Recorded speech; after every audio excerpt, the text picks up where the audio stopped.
Hi friends, good evening. Welcome back to my channel Sandy Aquatics. Friends, অনেকগুলো মেশানো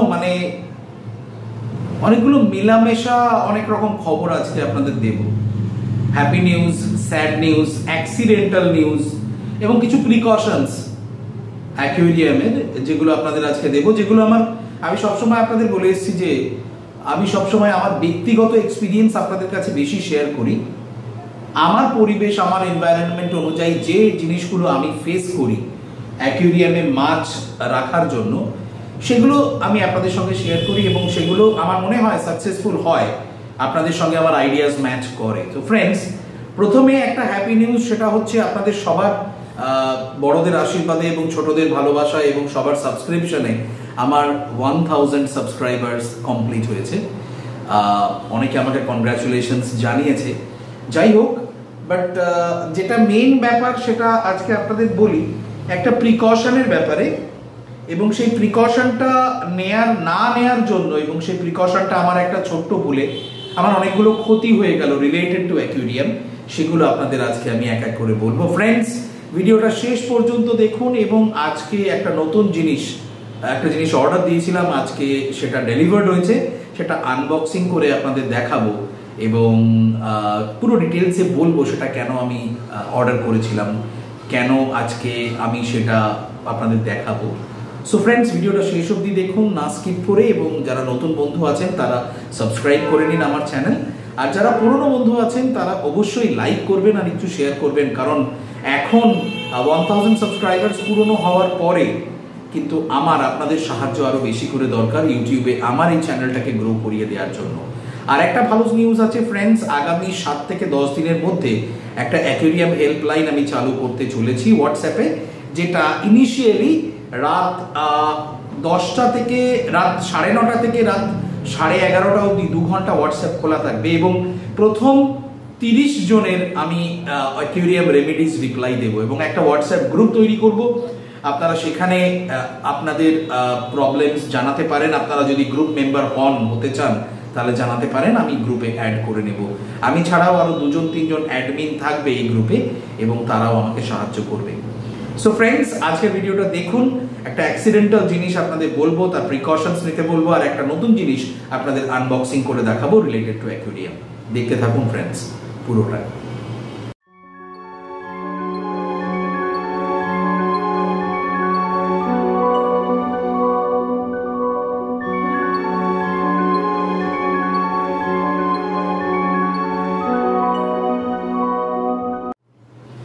so friends, প্রথমেই যেটা বলবো সেটা হচ্ছে একটা অ্যাক্সিডেন্টাল নিউজ। আমার একটা ভুলে একটা জিনিস হয়েছে, সেটা হচ্ছে আমি আপনাদের দেখিয়েছিলাম এই CO2 তৈরি করাটা, তবে এই DIY সিস্টেমটা ভীষণ ভালো কাজ করছিল আমার, কিন্তু আনফরচুনেটলি একটা অ্যাক্সিডেন্ট ঘটে গেল। অ্যাক্সিডেন্টটা ঘটে গেল কিভাবে, সেটা হচ্ছে যে আমি একটা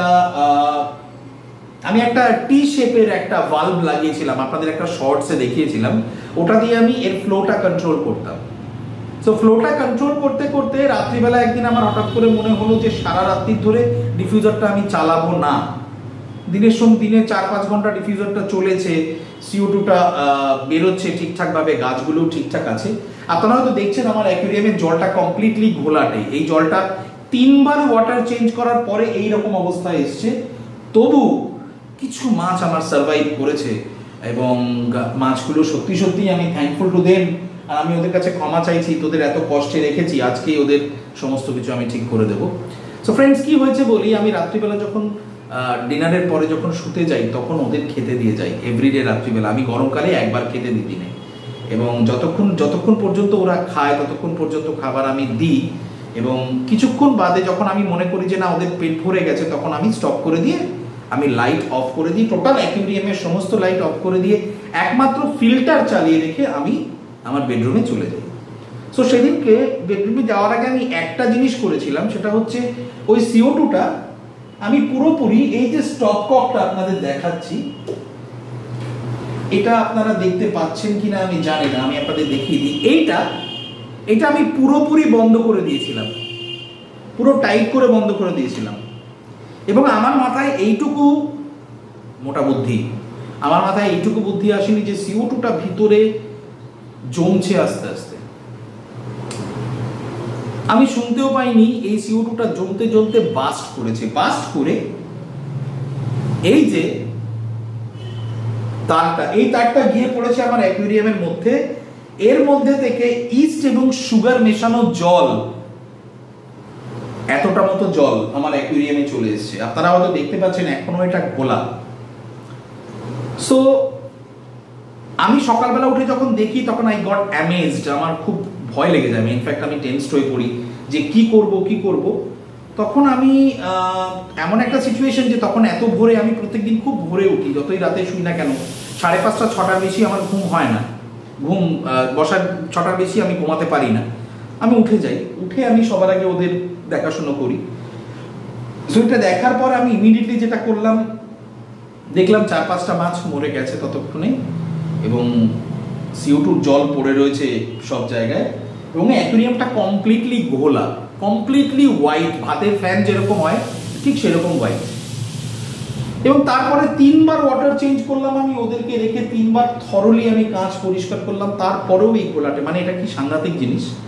সো এই DIY সিস্টেমটা আপনারা ইউজ করতে পারেন, বাট যদি আপনি ভাল্ব লাগান তাহলে আপনাকে মেক শিওর করতে হবে আপনি টোটাল ডিফিউজারটা তুলে নিয়ে বাইরে রাখবেন, এবং ভাল্বটা কমপ্লিটলি টাইট করে বন্ধ করে দেবেন না, যাতে কিছুটা CO2 বেরিয়ে যায়, এইরকম ভাবে রাখবেন।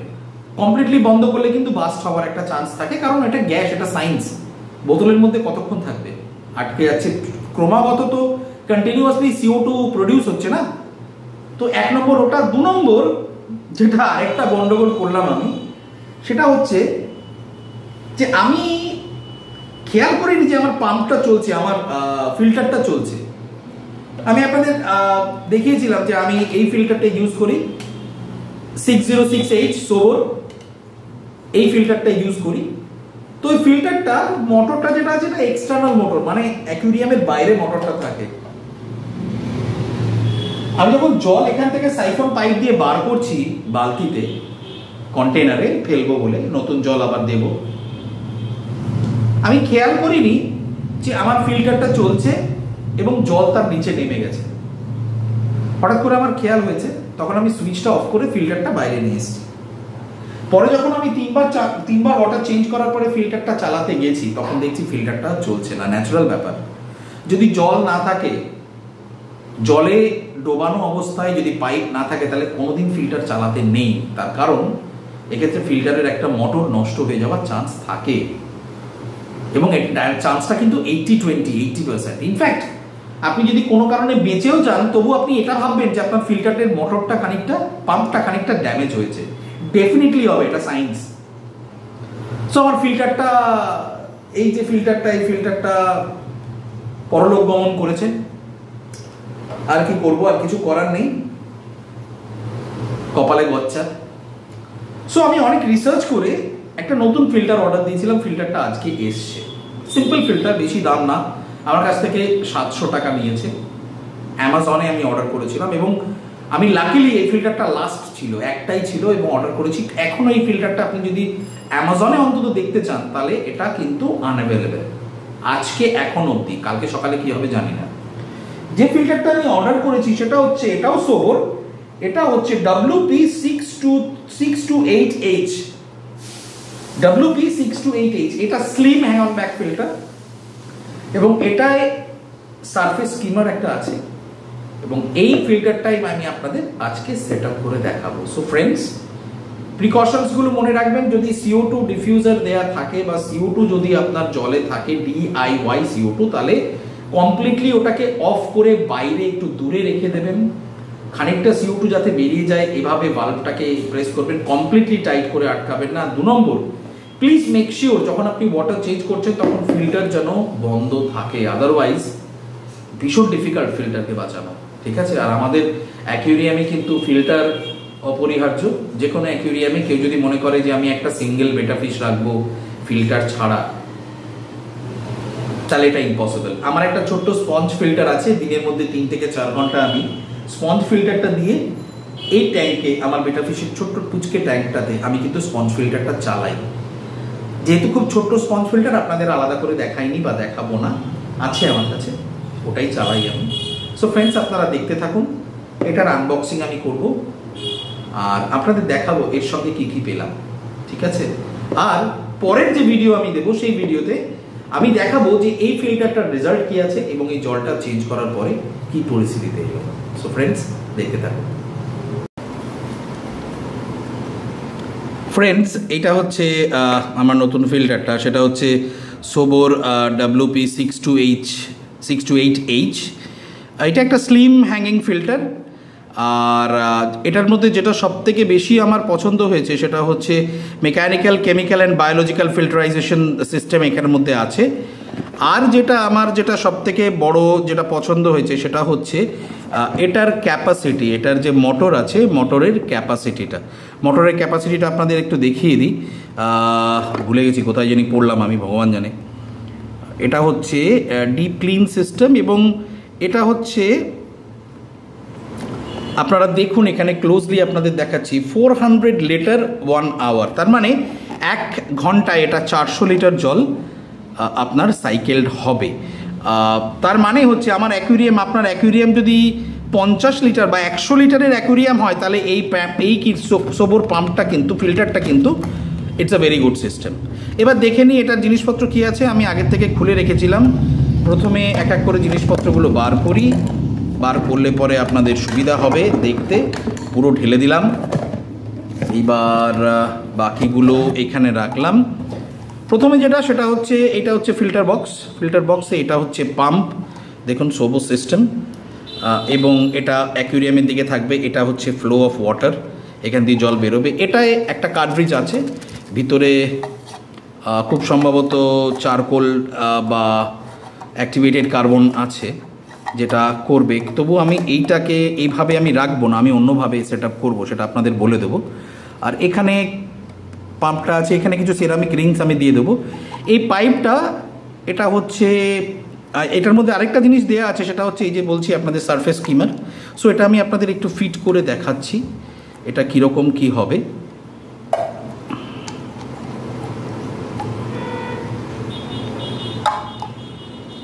প্রথমে এটা এখানে লাগবে, এইটা লেগে গেল। এবার এইটা লাগবে এইখানে, এটাকে আমি এখানে লাগিয়ে দিলাম। লাগিয়ে দেওয়ার পরে এইটা লাগবে এইখানে। এইটাই হচ্ছে টোটাল ফিল্টারাইজেশন সিস্টেম। এইভাবেই ফিল্টারটা থাকবে অ্যাকুয়ারিয়ামের মধ্যে। আর এই দেখুন, এটা দিয়ে উপরে আপনারা ঢাকনাটা দিয়ে দিতে পারবেন। So it's a fancy filter, good quality filter. এবং এটার কি রেজাল্ট দাঁড়ায় সেটা আপনাদের দেখাচ্ছি। সো ফ্রেন্ডস, আপনারা দেখলেন যে বেশি বুদ্ধি হলে কি হয়, 700 টাকা গচ্ছা যায়, পরিশ্রম হয়, মাছ মারা যায়। সেটা সব থেকে দুঃখজনক, টাকা পয়সা খরচের থেকেও সব থেকে দুঃখজনক হচ্ছে আমার যে মাছগুলো মরে গেছে, মাছগুলো অনেক দিন আমার সাথে ছিল, অনেক দিনের সাথেই আমার, প্রায় বছর দেড়েক দুয়েক আমার সঙ্গে ছিল ওরা। আপনারা অনেক ভিডিওতে ওদের দেখেছেন। আমি চাই না আপনাদের এরকম কিছু একটা হোক, তাই ইমিডিয়েটলি একটা প্রিকশনস আপনাদের দিয়ে দিলাম। সবসময় CO2 ডিফিউজার জল থেকে আলাদা করে রাখতে, যখন আপনি বন্ধ করবেন তখন জল থেকে আলাদা করে রাখবেন। যদি আপনি মনে করেন আপনি সারাদিন চালাতে পারেন, কোনো অসুবিধা নেই। যদি খুব ছোট, খুব অল্প যদি CO2 বেরোয়, তবুও সেটাকে সেইভাবে রেখে দেবেন। কমপ্লিটলি বন্ধ করে জলের মধ্যে রাখবেন না, তাহলে কিন্তু CO2 জমতে জমতে বাস্ট হয়ে যাওয়ার চান্স থাকতে পারে, ঠিক আছে? সো ফ্রেন্ডস, আমার মনে হয় আপনাদের ইনফরমেটিভ লাগলো ভিডিওটা। আর আপনাদের আবার আমি থ্যাঙ্কস জানাচ্ছি আমার 1000 সাবস্ক্রাইবার পূর্ণ করতে আপনারা যা সাহায্য করেছেন। এটা আমি এর কোনো কৃতজ্ঞতার ভাষা হয় না। আপনারা আমার সাথে থাকবেন এভাবে।